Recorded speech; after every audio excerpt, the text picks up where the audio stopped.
예배 나온 여러분들을 제 이름으로 축복하고 환영합니다. 제가 과거에 좋아했던 베니헨 목사님이 여러 가지 영성적인 책들을 많이 썼는데 그 중에 대표적인 책이 성령님 안녕하십니까? 라는 책이 있습니다. 이 책은 성도들이 이 땅을 살아가는 동안에 성령과 어떻게 동행해야 되는지를 잘 보여주는 책이고요. 또 그분이 쓰신 책 중에 주님 저에게는 기적이 필요합니다 라는 책도 있습니다. 이분이 목회하면서 병들고 아파하는 분들, 특별히 그 죽음 앞에 선 많은 분들이 예수님을 향한 믿음으로 모든 병마에서 치유받고 회복된 모든 과정들을 간증 형식으로 책에다 기록하고 있습니다. 이 책을 읽다 보면 하나님의 살아계심을 느끼게 되는 아주 중요한 책이라고 봅니다. 제목이 참 좋습니다. 주님 저에게는 기적이 필요합니다. 오늘 저도 우리 모두도 우리의 삶에 기적이 필요하지 않은가요? 이 질문은 저와 여러분의 질문이곤 합니다. 저는 신약에 나오는 예수님의 기적 사건들을 추적하면서 그 의미를 살피고 있고요. 우리가 지난 시간에는 가나의 혼인집에서 물이 변하여 포도주가 되는 놀라운 기적들을 살펴보았고, 이번에는 두 번째 표적인 신하의 아들이 고침받는, 죽을 병에서 고침받는 기적을 살피려고 합니다.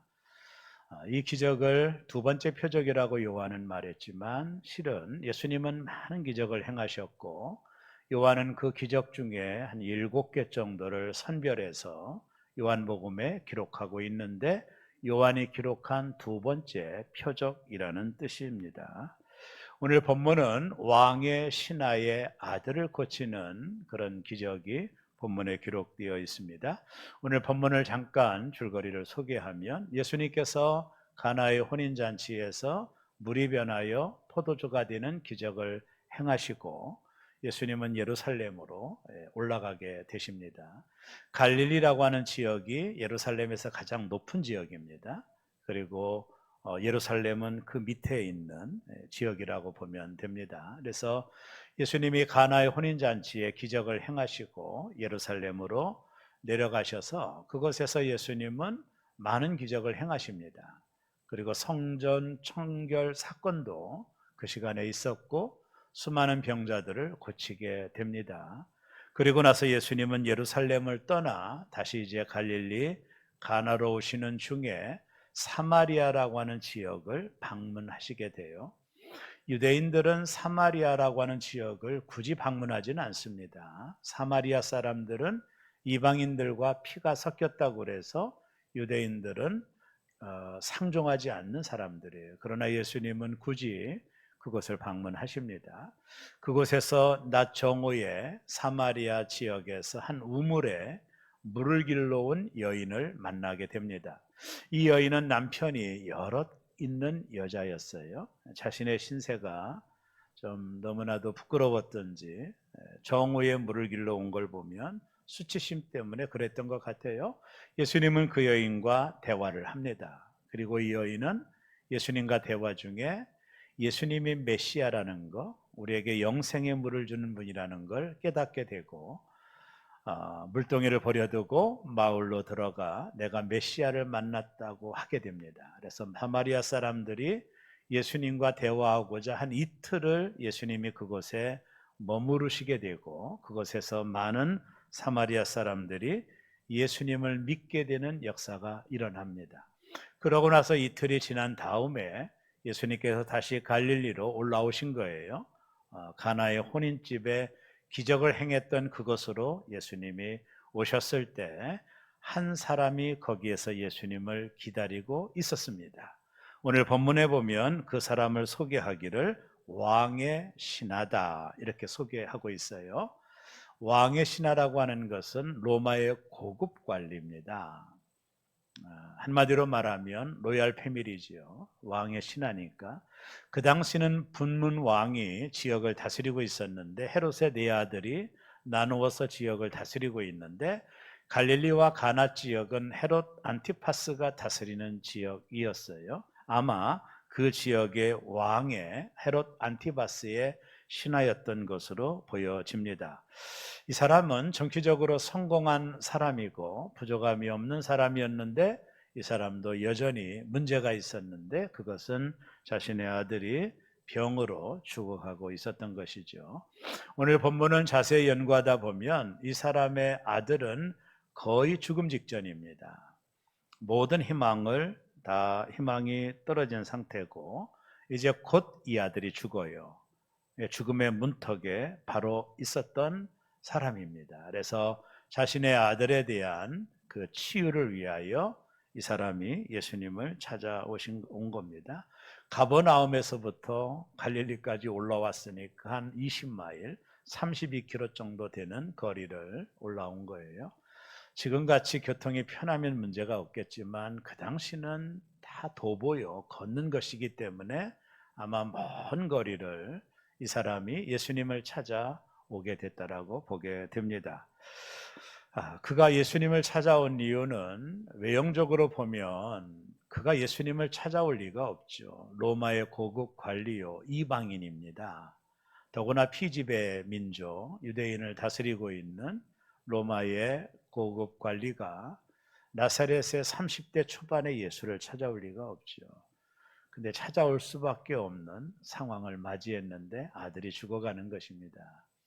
이 사람은 가버나움 지역에서 그것은 로마 주둔지가 있었던 지역이었기 때문에 그곳에 상주하고 있었는데 예루살렘으로부터 벌어진 예수님에 대한 이야기를 듣게 돼요. 예수님이 놀라운 기적을 행하시더라. 안진병이도 일어나고 중풍병자도 낫고, 나름의 사람이 절실하면 그런 소리가 잘 들리거든요. 이 사람에게는 절실함이 있었죠. 아들을 낳고 싶은 절실함이 있었으니까 예루살렘에서 벌어진 모든 일들이 그냥 예사롭게 들리지는 않았을 겁니다. 이 사람 마음속에는 나도 예수님께로 가면 지금 내 아들이 거의 죽어가는데 내 아들을 고칠 수 있지 않을까. 이게 이제 믿음이 싹 트는 거거든요. 그 믿음을 성경은 겨자씨 같다고 그러거든요. 되게 거기서부터 우리의 믿음이 출발을 합니다.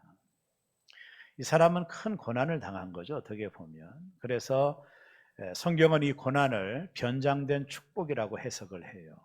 이 사람이 이런 고난이 없었다면 그가 예수님께로 올 수도 없었을 것이고 그의 온 가정이 예수를 믿는 일도 벌어지지 않았을 것입니다. 더군다나 이 사람이 겪는 문제는 자식의 문제입니다. 여러분, 자식은 좀 다르죠. 아버지 입장으로 보면 정말로 간절하고 절실했던 겁니다. 여러분, 영어에 first motivation이라는 말이 있습니다. 이게 첫 동기라는 말인데 우리가 예수님께로 나오는 많은 동기가 있는데 그 중에 첫 동기들이 우리에게 있는 거예요. 저희 가정도 좀 문제가 있어서 부모님들이 예수를 믿었거든요. 누구나 다 할 것 없이 이 첫 동기가 있는데 대개 예수님께로 나오는 그 첫 동기가 대개는 그렇게 건전하진 않아요. 제가 볼 때. 거룩한 목적을 가지고 예수님을 찾아오지는 않습니다. 내가 예수님 만나서 구원받아야지, 내가 영생을 얻어야 되지, 그런 목적을 가지고 예수님을 찾아오는 사람은 극히 드뭅니다. 성경의 내용을 보면 누구나 다 간절함 때문에 온 거예요.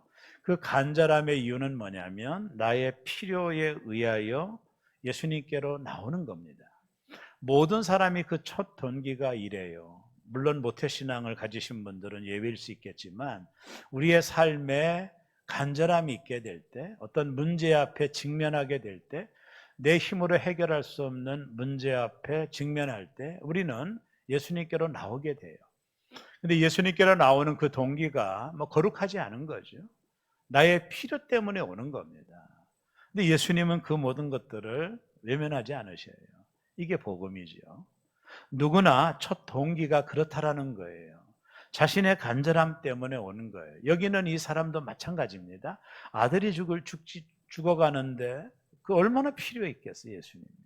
예수님에 대한 소문은 그의 간절함을 더 극대화한 거죠.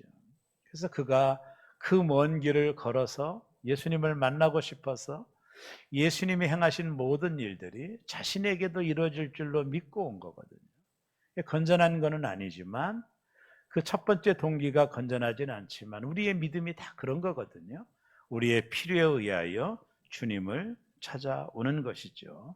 오늘 본문을 통해 요한이 말하고자 하는 표적이 뭔지를 살피고자 하는데요. 표적이라고 하는 것은 뭐와 같다고 그랬죠? 표지판이라고 말했잖아요. 기적보다도 그 기적이 가르치는 의미가 표적인데, 오늘 왕의 신하의 아들이 고침받는 이 사건, 이 기적은 무엇을 가리키고자 함인가를 보는 것이 오늘 본문의 중요한 목적이다, 이렇게 보는데요. 오늘 이 설교를 여러분이 들으면서 하나 기억해야 될 게 뭐냐면, 예수님께서 가나의 혼인집에 물이 변하여 포도주로 만든 사건을 첫 번째 표적이라고 말했고, 요한은 오늘 신하의 아들이 고침받는 이 사건을 두 번째 표적이라고 말했던 의미는요, 첫 번째 표적과 두 번째 표적이 상당한 연결성이 있다는 것을 여러분이 염두에 두고 말씀을 들으면 참 좋아요. 자, 이 왕의 신하의 아들이 고침받았던 첫 번째 이유는, 첫째는 믿음입니다. 언제나 이것이 대단히 중요한 요소가 되죠. 이 사람은 예수님의 소문을 들은 것입니다. 예루살렘에서 행하신 예수님의 놀라운 일들을 이 사람이 듣게 돼요. 여러분, 사람이 동일한 문제로 고민하면 그런 문제가 해결되었다라는 소식은 복음이거든요, 실은요. 중풍병자가 나았다. 그러면 자신의 아들이 죽어가는 것 정도는 고칠 수 있지 않겠나, 이렇게 생각하는 것이죠. 이게 이제 믿음의 시작입니다. 누구나 다 그런 믿음을 가지고 믿음을 시작하는 것이죠. 그래서 예수님께서 예루살렘에서 행하신 기적들을 그분이 행하셨고, 그것이 정말로 사실이라면 지금 내 아들이 죽어가고 있는 이것조차도 예수님은 해결할 수 있다라고 믿게 된 거예요. 그래서 가버나움에서부터 32km가 떨어져 있는 갈릴리 가나까지 굳이 온 겁니다. 예수님이 행하신 일들이 나에게도 일어날 수 있다라고 믿은 거죠. 여러분, 이게 믿음의 아주 중요한 시작입니다. 성경에 나와 있는 이 객관적인 사실들이 내가 그것을 읽고 듣는 동안에 내게도 일어나는 주관적인 사실로 받아들일 때 믿음이 싹 트는 거거든요. 이게 대단히 중요한 동기다라고 볼 수 있는 것입니다. 이 사람이 예수님을 찾아온 거예요. 거기는 믿음의 근거죠. 그게 온전한 믿음이 아니고 자신의 필요를 요구하는 믿음이다 할지라도 이게 믿음의 출발이거든요. 예수님이 내 아들을 고칠 수 있다라고 믿고 온 거예요. 마치 첫 번째 표적에서 마리아가 예수님에게 포도주가 떨어졌나이다라고 말한 것은 믿음의 말이거든요. 아들 어떻게 해보라고 하는, 당신이라면 충분히 할 수 있지 않겠느냐, 그거거든요. 마리아도 믿음의 태도예요. 여러분, 모든 기적은 문제로부터 시작되거든요. 문제는 기적의 씨앗입니다. 문제가 있기에 기적이 있는 거거든요. 가나의 혼인집에 포도주가 떨어진 것도 문제고, 그게 이제 기적의 출발점이었듯 이 왕의 신하가 자신의 아들이 죽어가는 것이 문제 아닙니까? 거기에 그 문제로부터 하나님의 기적의 역사가 시작되고 있다는 걸 보게 되는 거예요. 마리아의 믿음처럼 왕의 신하도 믿음으로 예수님을 찾아온 거예요. 믿음이 없다면 누가 거기까지 오겠습니까? 그 먼 길을, 더군다나 고급 관리 아닙니까? 그 사람이 뭐가 아쉬워서 예수님을 찾아오겠어요? 필요가 있기 때문에 온 것이고, 예수님께서 내 아들을 고칠 수 있다라는 일만의 믿음을 가지고 이 사람이 예수님께로 찾아온 것입니다. 높은 차원의 믿음이 아니라도 좋아요. 언제나 믿음의 시작은 거기에요. 문제로부터 시작되거든요. 내게 문제가 있기 때문에 주님을 찾아오는 겁니다. 그게 작은 겨자씨 같은 시작이거든요, 실은요. 이 사람도 마찬가지 자신의 문제를 가지고 온 거예요. 여러분, 탕자가 나중에 허랑방탕하고 모든 걸 잃어버린 다음에 아버지께로 오잖아요. 탕자가 왜 왔습니까? 배고파서 춥기 때문에 온 거거든요. 다른 거 없습니다. 아버지께로 가면 내가 살 수 있어서 온 거예요. 그의 아버지께로 돌아오는 동기가 거룩하지 않아요. 내가 가서 이제 효도해야지, 그런 것으로 온 게 아니에요. 자신의 필요 때문에 아버지께로 가지 않으면 내가 죽으니까, 지엽 열매도 먹을 수 없으니까 온 거거든요.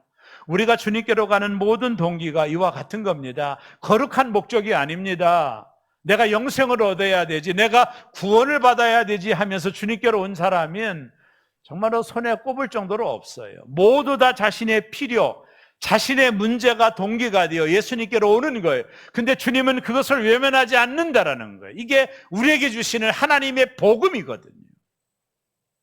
이 사람도 그 믿음을 가지고 예수님께로 온 거예요. 자, 성경은 이렇게 말합니다. 요한복음 4장 47절인데요. 우리 다 같이 한번 읽겠습니다. 그가 예수께서 유대로부터 갈릴리로 오셨다라는 것을 듣고 가서 청하되 내려오셔서 내 아들의 병을 고쳐주소서 하니 그가 거의 죽게 되었습니다. 예수님이 행하신 일들을 듣고 그가 갈릴리까지 찾아온 거예요. 근데 여기 중요한 단어 하나가 청하되라는 단어인데 이 헬라의 원어를 보니 미완료 시제입니다. 한마디로 말하면 계속해서 청하는 거예요. 한두 번 청한 것이 아니라 내 아들 고쳐주세요. 내 아들 고쳐주세요. 계속해서 예수님께 청했다라고 하는 단어입니다. 예수님에 대한 소문을 듣고 예루살렘에서 주님이 하신 기적을 듣고 나서 이 사람이 이 먼 길까지 마다하지 않고 예수님을 찾아와서 청하고 있는 겁니다. 예수님, 내 아들이 죽게 되었으니 오셔서 내 아들을 고쳐달라고 구하고 있는 거예요. 그러나 예수님이 어떻게 반응하십니까? 요한복음 4장 48절에 이어집니다. 다 같이 읽습니다. 예수께서 이르시되 너희는 표적과 기사를 보지 못하면 도무지 믿지 아니하리라. 이 말은 마치 거부처럼 들리잖아요. 너희는, 그러니까 이 사람을 포함한 거기 있는 사람들을 가리키겠죠. 너희는 도대체 표적과 기사를 보지 않으면 믿지 않는다라면서 예수님이 좀 부정적인 대답을 하셨습니다. 이 대답을 이 사람도 들었을 것입니다. 모든 사람이 그 대답을 들었을 거예요. 여러분 알다시피 가장 완전한 믿음이 뭐예요? 보지 않고 믿는 믿음이거든요. 예수님께서 보지 않고 믿는 자가 복되다 하셨잖아요. 예수님은 여기 오시기 전에 사마리아 지역을 방문했다라고 말씀드렸죠. 사마리아 지역에서는 예수님이 아무런 기적을 행하지 않아요. 근데 사마리아 사람들이 예수님을 메시아로 믿었거든요. 자, 요한복음 4장 39절이 그 말씀을 하고 있는데 읽어보겠습니다.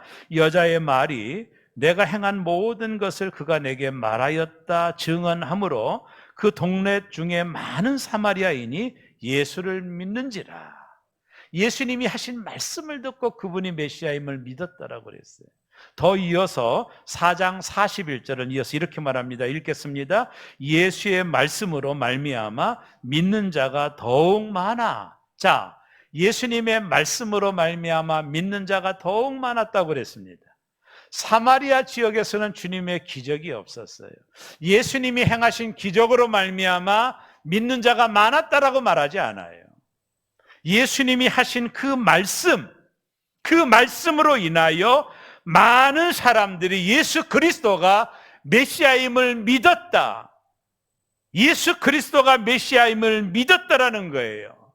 예수님은 그것을 보고 있는 거예요. 그러나 예수님이 갈릴리 가나 지방에 왔을 때 그곳에 있는 많은 사람들은 예수님의 표적과 기적을 기다리고 있었던 거예요. 물론 그것은 예수님의 고향입니다. 예수님의 아버지 어머니가 누군지도 알아요. 예수님의 성장 과정도 알고 있었어요. 근데 그 예수가 예루살렘에서 행하던 모든 기적들을 보고 저들도 놀랐어요. 아니, 우리가 아는 요셉의 아들이 아닌가? 우리가 아는 마리아의 아들이 아닌가? 저가 목수가 아닌가? 어떻게 저 사람이 저런 일을 행할 수 있나? 자기들 눈을 의심하고 귀를 의심할 정도로 고향 사람들은 예수님에 대한 의심을 가지고 있었던 겁니다. 그리고 예수님이 오신다고 하는 소식을 들었을 때 그분이 정말로 표적과 기적을 행하면 우리가 그를 메시아로 믿겠다라고 하는 마음으로 기다리고 있었고 왕의 신하도 그 부류의 한 사람이었던 것입니다. 예수님께서 너희가 기적과 표적을 보지 않으면 도대체 믿지 않는다라고 말했던 이유는 사마리아 사람들을 떠올릴 수도 있었을 거예요. 그 그룹 중에 여기 있는 이 왕의 신하도 포함되어 있는 것입니다. 보지 않고 믿는 자가 가장 복된 것인데 우리의 작은 믿음은 그 정도까지는 가는 것 같지가 않아요.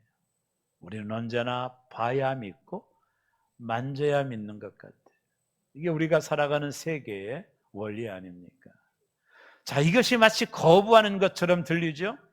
마리아가 포도주가 떨어졌다 할 때 여자여 나와 무슨 상관이 있나이까라고 말한 것도 예수님이 거부하는 것처럼 들리지만은 마리아는 더 적극적으로 반응하죠. 하인들을 불러 이분이 어떤 말씀을 하시든지 그대로 하라 했을 때 하인들의 순종으로 기적이 일어났던 것처럼 마치 왕의 신하에게 거부하는 것처럼 들렸음에도 불구하고 왕의 신하는 곧바로 이렇게 반응을 보입니다. 요한복음 4장 49절입니다. 우리 다 같이 읽습니다. 신하가 이르되 주여 내 아이가 죽기 전에 내려오소서. 포기하지 않습니다. 적극적인 믿음으로 예수님께 매달립니다. 거부하는 것 같았지만 그는 아랑곳하지 않고 예수님께 끝까지 매달립니다.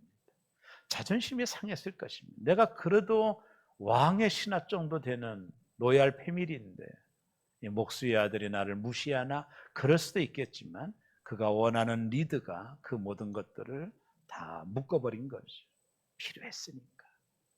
아들이 낳는다면 이 정도 수모야 겪을 수 있으니까. 그래서 고난은 사람을 겸손하게 만드는 것입니다. 더욱이 이 사람은 꼭 예수님이 오셔야 된다는 거예요. 내려오십시오. 그래서 아마 아이의 손을 잡든 머리에 안수하든 그런 것들을 원했을 거예요. 자신의 방식대로 예수님이 해주기를 원했던 거예요. 이건 정말 작은 믿음이죠. 여러분 백부장의 믿음이 떠오르지 않나요? 자신의 하인이 병이 들었을 때 예수님께로 오잖아요. 내 하인을 고쳐달라고. 그때 예수님이 가서 고쳐주마. 그때 백부장이 뭐라고 말해요? 우리 집에 오심을 감당하지 못하겠나이다. 당신은 메시아고 하나님의 아들이면 이곳에서 나서라면 우리 집에 있는 하인이 낫지 않겠습니까? 그때 예수님이 내가 이스라엘 중에 이만한 믿음을 보지 못했다 칭찬하죠.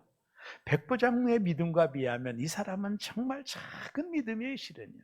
자신이 원하는 대로 자신이 원하는 방법대로 되어지기를 원하고 있는 거예요.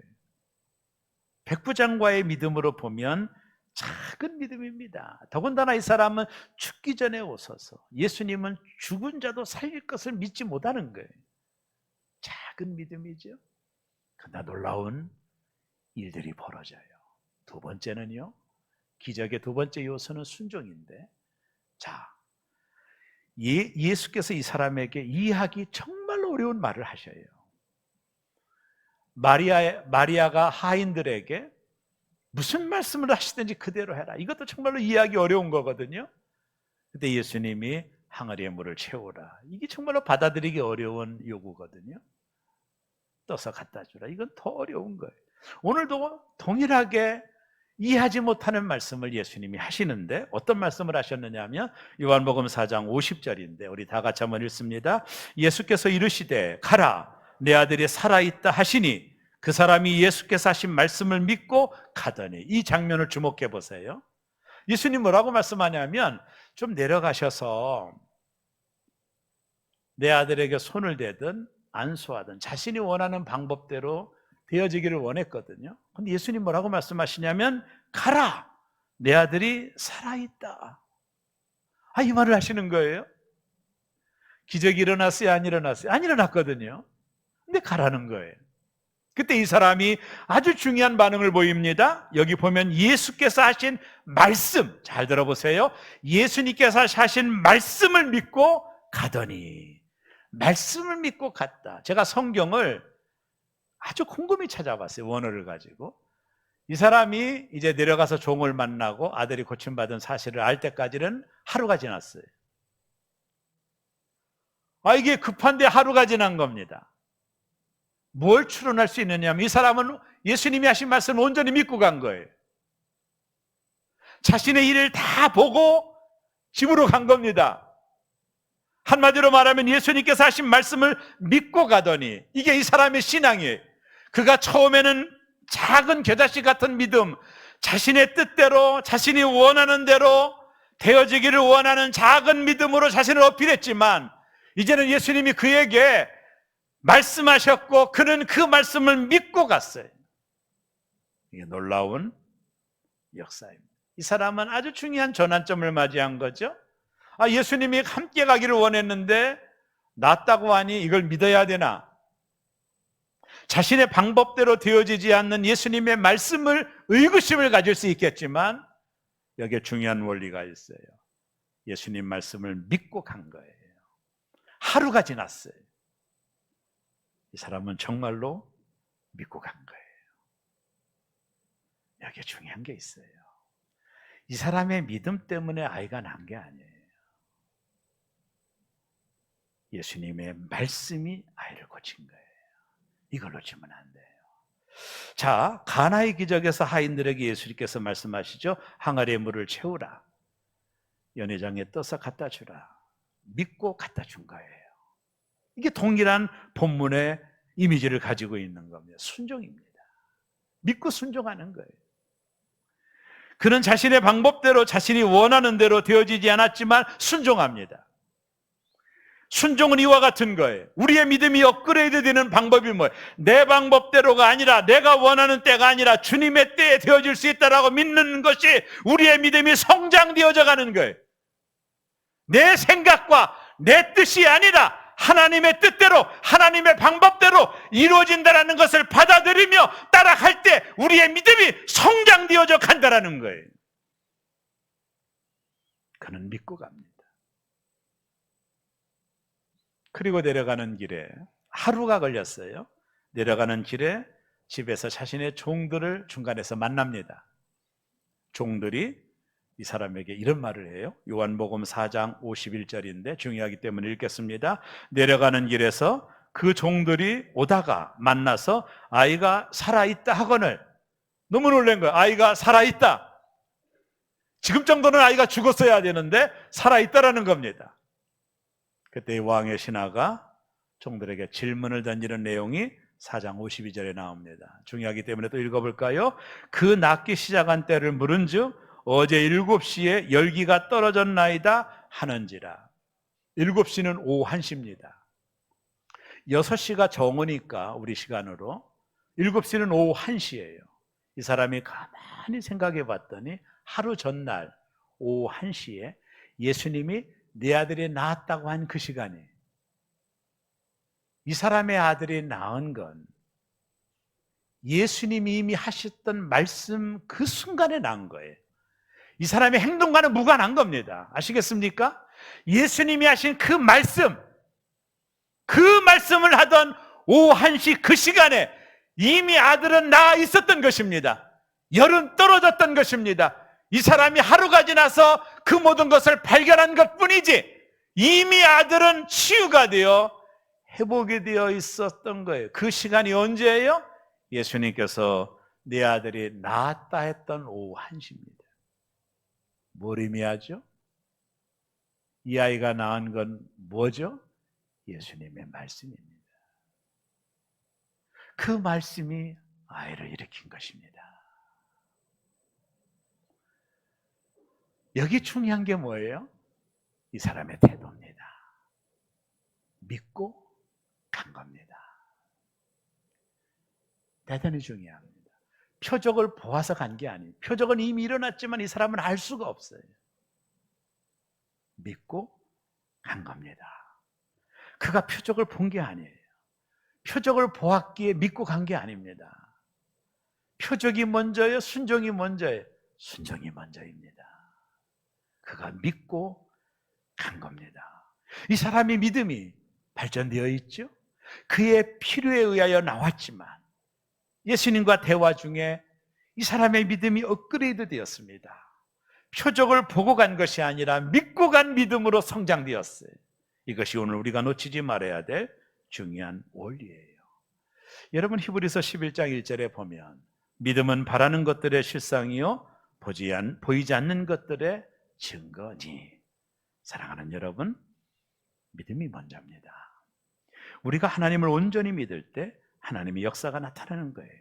표적이 있어서 믿는 것이 아니라 하나님을 믿었더니 표적이 나타나는 것입니다. 믿고 갔더니 알게 된 것입니다. 알게 된 겁니다. 이미 일어난 것입니다. 찬송가 545장 우리가 불렀던 찬양 가운데 이 눈에 아무 증거 아니 배워도 믿음만을 가지고서 늘 걸으며 이 귀에 아무 소리 아니 들려도 하나님의 약속 위에 서리라. 걸어가세 믿음 위에 서서 나가세 의심 버리고 걸어가세 믿음 위에 서서 눈과 귀에 아무 증거 없어도 보이지 않아도 귀에 들리지 않아도 믿고 가시기를 주의 이름으로 축원합니다. 하나님의 역사가 일어날 줄로 믿습니다. 보아서 가는 게 아닙니다. 믿고 가는 것입니다. 이게 믿음입니다. 믿음은 바라는 것들의 실상입니다. 믿음으로 이미 실상을 보고 있는 것입니다. 이게 믿음입니다. 마지막 세 번째, 표적의 이유가 뭐예요? 온 가족이 믿은 거예요. 놀라운 일입니다. 예수께서 이 표적을 행하시면 어떤 역사가 일어났습니까? 요한이 말하고 싶은 표지판이 이겁니다. 이걸 가리키고 있습니다. 요한복음 4장 53절인데요. 그의 아버지가 예수께서 내 아들이 살아있다 말씀하신 그때인 줄 알고 자기와 그 온 집안이 다 믿으니라. 가족 전체가 구원을 받았습니다. 여기 있는 사람들은 표적을 보지도 못했어요. 모든 가족이 구원을 받았습니다. 왕의 신하뿐만 아니라 온 집안, 아내, 자녀, 하인들 할 것 없이 온 집안이 예수를 믿었습니다. 이들은요, 보고 믿은 것이 아니라 믿고 믿은 것입니다. 놀라운 역사가 일어났고 예수 그리스도는 시공간을 초월하 역사하신다라고 하는 하나님의 아들임을 요한은 증거하고 싶었던 거예요. 오늘 본문이 우리에게 중요한 교훈을 던져줍니다. 첫째는 말씀이라는 거죠. 예수님께서 하신 말씀을 믿고 가더니 말씀입니다. 두 번째는 믿음이고 그리고 순종입니다. 그 말씀을 순종하는 것입니다. 그때 하나님의 역사가 나타난 거예요. 기적은요, 말씀을 믿고 순종하는 자에게 주시는 하나님의 축복입니다. 오늘 아침 여러분들에게 기적이 필요하지 않습니까? 여러분 어떤 고난을 당하시나요? 여러분이 해결할 수 없는 문제 앞에 직면한다면 그건 변장된 축복일 가능성이 큽니다. 고난은 사람을 겸손하게 만듭니다. 이 고국관리가 겸손해졌지 않습니까? 고난 때문입니다. 우리에게 고난이 있다면, 내 힘으로 해결할 수 없는 뭔가의 문제가 있다면, 그것 때문에 여러분이 주님을 부르짖고 주님께 나올 수 있다면 여러분이 당하는 모든 고난은 변장된 축복의 가능성이 큽니다. 왜요? 고난은 우리를 겸손하게 만듭니다. 저는 목회하면서 참 많이 봤습니다. 고개가 뻣뻣하고 자기가 최고인 사람, 최고인 것처럼 생각하는 사람들이 가정에 자신의 문제를 해결할 수 없는 문제를 직면할 때 새벽마다 와서 무릎 꿇고 부르짖는 많은 사람들을 보며 고난은 우리를 겸손하게 한다라는 교훈을 얻게 됩니다. 여기 이 사람이 문제가 아니라면 주님께 나올 사람입니까? 나올 사람이 아닙니다. 주경학자들은 이 사람이 나중에 초대교회에 헤롯의 젖동생 이렇게 나올 때 이 사람이 아닌가 이런 말을 하거든요. 충분히 공감되는 이야기라고 봐요. 그가 주님을 경험했으니까. 여러분, 우리 모두는 보이는 세계에 살고 있습니다. 봐야 믿어지고 들어야 믿어지는 시대 속에 살고 있어요. 그러나 하나님의 나라는 또 그분조차는 보이지 않습니다. 하나님께서는 보이는 세계에 익숙한 우리에게 표적을 보여주셔서 보이지 않는 세계가 있음을 알려주고 믿게 하시는 것이 표적입니다. 그리고 마지막에는 그 믿음으로 보이지 않는 세계를 보며 살기를 원하시는 것입니다. 이것이 표적이 있는 이유입니다. 여러분 얼마나 중요합니까? 첫 번째 표적과 두 번째 표적이 이렇게 비슷할 리가 있나요? 두 표적 다 문제 때문에 발생한 거예요. 가나의 혼인집은 포도주가 떨어진 문제, 왕의 신하는 아들이 병든 문제, 다 문제가 기적을 출발하는 모티브가 된 거예요. 안 그렇습니까? 이 둘 다 예수님은 표적을 행하기 전에 일단 거절하셨다라는 게 또 통일한 겁니다. 그렇지 않습니까? 두 사건 모두 다 예수님이 아무것도 하지 않고 말씀으로만 하셨다라는 것도 중요한 거예요. 두 사건 모두 다 또 종들이 등장을 합니다. 이 사건 이후에 믿는 사람이 있게 됐다라는 거. 가나의 혼인집의 표적은 제자들이 믿었고, 왕의 신하의 표적은 그의 온 집안이 믿었다라는 것으로 요한은 이것을 기록하고 있습니다. 사랑하는 여러분, 여러분의 힘으로 해결할 수 없는 어떤 문제를 만났습니까? 모든 기적은 문제가 시작입니다. 하나님이 여러분을 부르시는 출발점입니다. 어떤 문제든 상관이 없습니다. 그 문제를 가지고 주님 앞에 나오십시오. 그리고 여러분의 문제를 주 앞에 아뢰십시오. 하나님이 함께 하시고 역사하시고 하나님의 영광을 보여주실 것입니다. 예수께 나오지 않아 이 사람은 고난을 겪지 않았다면 예수께로 나오지 않았을 것입니다. 벼랑 끝까지 갔으니 축복을 경험한 것입니다. 그래서 모든 문제는 변장된 축복입니다. 오늘 이 아침 여러분이 어떤 문제를 가지고 왔다 할지라도 상관이 없습니다. 그것이 거룩한 동기가 아니라도 상관이 없습니다. 그 문제는 축복을 만드는, 기적을 만드는 씨앗과도 같기 때문입니다. 오늘 이 아침 여러분이 어떤 문제를 가지고 이전에 나왔다 할지라도 여러분에게도 그리고 나에게도 믿고 가는 믿음이 있기를 주의 이름으로 원합니다. 언제나 하나님은 역사하신 그 말씀을 믿고 순종하며 나아감으로 인하여 하나님의 영광을 보는 새롬의 모든 교우들 되기를 주의 이름으로 축복합니다. 모든 기적은 문제로부터 시작된다는 걸 기억하십시오.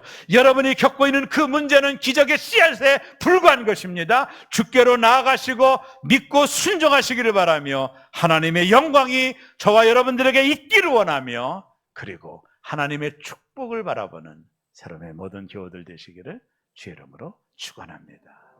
기도하겠습니다.